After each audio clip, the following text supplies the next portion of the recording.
Bugün Giresun Görele'deyiz. Keyifli seyirler.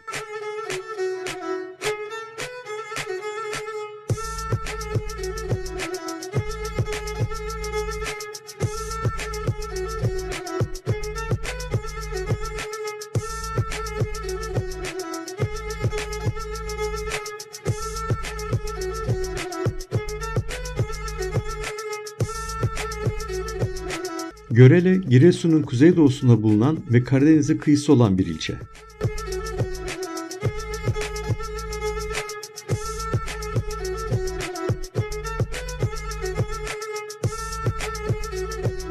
Rus-Osmanlı Harbi'nde Rusların mağlup olduğu Haç Dağı'ndaki Kanlıdere muharebe yeri, Görele şehir merkezine 6 kilometre uzaklıkta olup görülmesi gereken bir yer.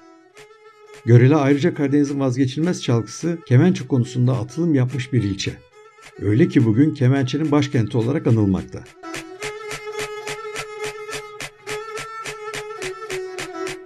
Kuşçulu köyündeki türbe ve Çavuşlu'daki Kuğuoğlu Süleyman Ağa türbesi kültürel değer taşıyan önemli yapılardır. İlin genelinde olduğu gibi Görele ilçesinde de fındık bahçeleri doğanın dokusuna önemli bir zenginlik katmakta.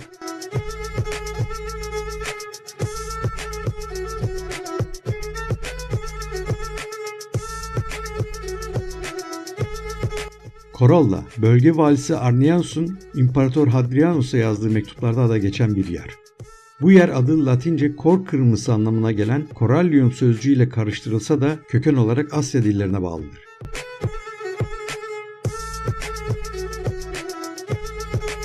...11. yüzyıldan sonra bölgeye yerleşen Türkmenler Koralla adını Görele olarak seslendirmiş. Buradaki kale ve hemen gerisindeki yerleşme yaşanan bir isyanın ardından 1771 yılında bugünkü Görele'nin olduğu yere taşınmış. Taşınılan bu yerde antik çağlarda Filokeleia adlı bir yerleşme olduğu sanılmakta, ancak bu yerleşmenin tam yeri bilinmemekte.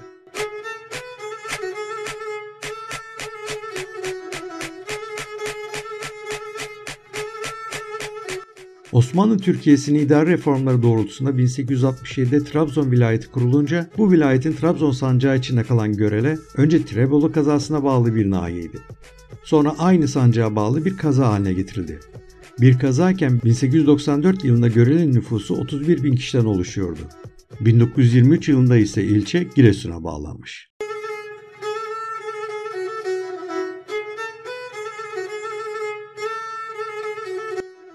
Birinci Dünya Savaşı sırasında 1916 yılında başlayan Rus işgali Görele ve çevresinde 13 Şubat 1918 günü sona ermiştir. Bu işgal sırasında Görele'ye bağlı Maksutlu köyü ve çevresinde yaşayan Müslümanların Rus işgaline destek veren Ermeni milislerce katledildiği ve Dikmentaş adlı mevkide toplu halde gömüldüğü anlatılmaktadır.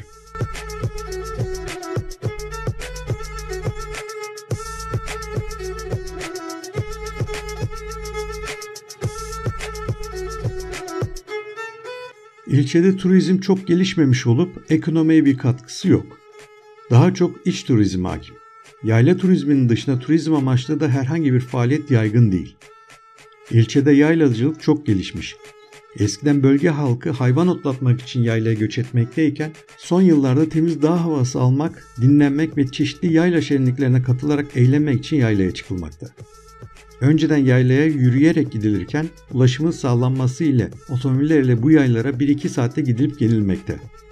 Yöre halkının çıktığı yaylalarda Haziran-Temmuz aylarında çeşitli şenlikler düzenlenmekte. Bunların içinde en meşhuru Temmuz ayının 3. cumartesi günü yapılan Sis Dağı, eski adıyla Abdal Musa Dağı olan şenlikler.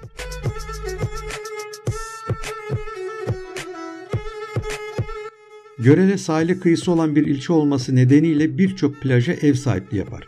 İlçeye gelen turistlerin serinleme kaynağı Görele'nin tertemiz soğuk suları olmuş.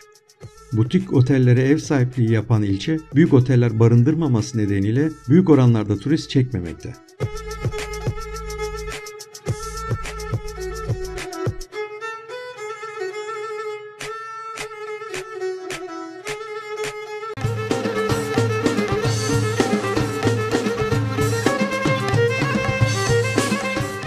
Kemençenin ana vatanı Görele'ye gelip kemençeden bahsetmemek olmaz.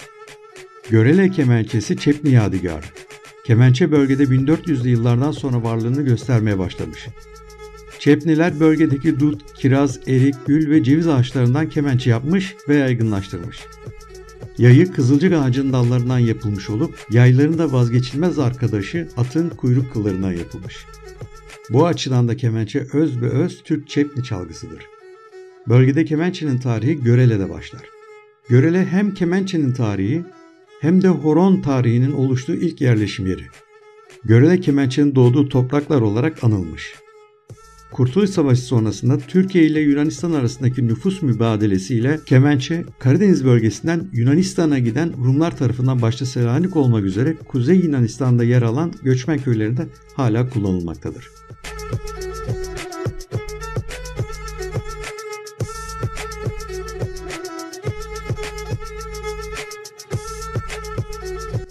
Görele ile birlikte Giresun ilçelerini bitirmiş oluyoruz.